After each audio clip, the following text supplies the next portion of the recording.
Hello everybody and welcome back to the channel. My name is Matt and I do like video games, and in today's video we've got some news because it seems like there are some certain British regulators that are very concerned about this Activision Blizzard deal for Microsoft. So let's get right into it.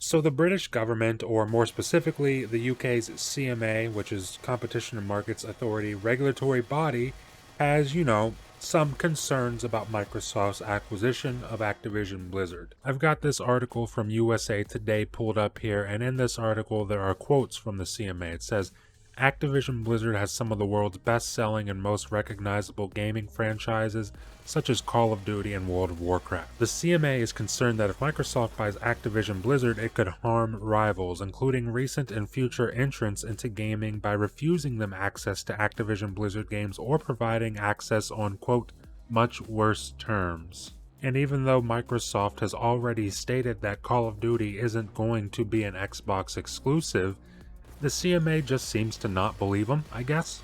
Because we've got another quote here. It says, following our Phase 1 investigation, we are concerned that Microsoft could use its control over popular games like Call of Duty and World of Warcraft post-merger to harm rivals, including recent and future rivals and multi-game subscription services and cloud gaming. They also say that they're concerned that having full control over this powerful catalog in terms of Activision Blizzard's IP, especially in light of Microsoft's already strong position in gaming consoles, operating systems, and cloud infrastructure, could result in Microsoft harming consumers by impairing Sony's, Microsoft's closest gaming rival, ability to compete, as well as other existing rivals and potential new entrants.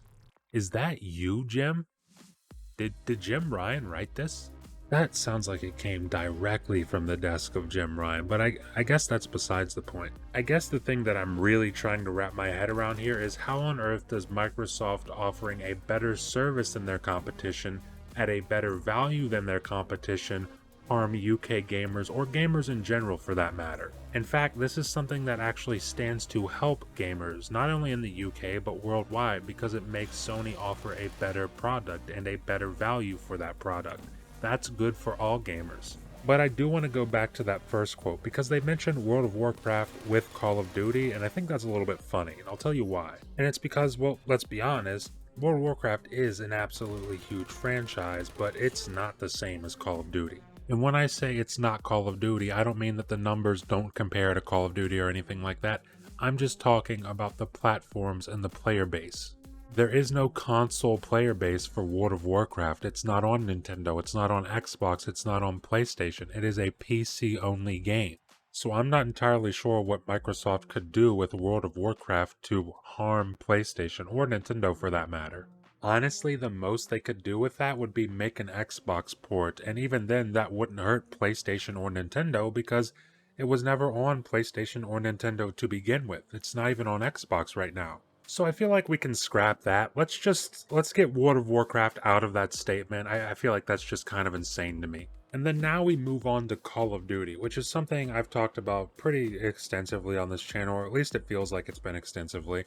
I mean, we already discussed this multiple times. Phil Spencer's been very adamant that Call of Duty will not be an Xbox exclusive, even after contractual agreements. From just the standpoint of Call of Duty, the only thing that really is going to change is marketing rights. Xbox will have marketing rights and it will be in Game Pass on day one.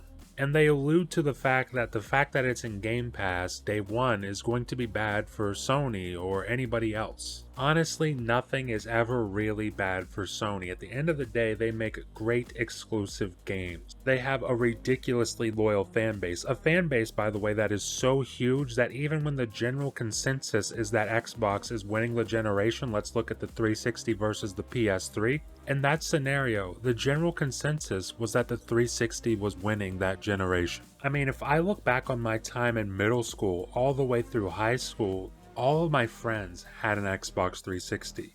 I only knew one person with a PS3, and that was my cousin. I eventually got one like 4 years into the generation, But outside of that, I only knew one person with a PS3, and it was my cousin. All of my friend group, all of my acquaintances, just acquaintances from school, all the people I knew and talked to at school, all went home and played Xbox 360. And I know a ton of people's friends groups were the exact same way back in the day. Everyone was on 360. But even with all of that success, PlayStation still sold more consoles. When Xbox was at its absolute strongest during that generation, all it did was make PlayStation try harder. We got games like Infamous, we got games like Killzone, we got games like Resistance. It led to things like Last of Us, Uncharted, it led to all of that. That's called competition. It's healthy. It's supposed to be there. It benefits the gamers. It doesn't hurt the gamers. It benefits us. It's the entire reason Microsoft's even all in on gaming the way they are right now. It's the reason they're willing to spend $76 billion on Activision Blizzard. Because PS4 was kicking ass last generation and they were wiping the fucking floor with Xbox. And Xbox said, you know what, we're either all in or we're all out. Let's go all in, and that's what they're doing right now. And while they're doing it, they're not taking something away from PlayStation. They're not taking away Call of Duty. They're letting PlayStation have it. All they're doing is putting Call of Duty into their subscription service, which is just value for their subscribers. That's what a subscription service should offer. And Phil Spencer did put out a response to the CMA's concerns on Microsoft's blog. He says, and I quote, "We've heard that this deal might take franchises like Call of Duty away from the places where people currently play them.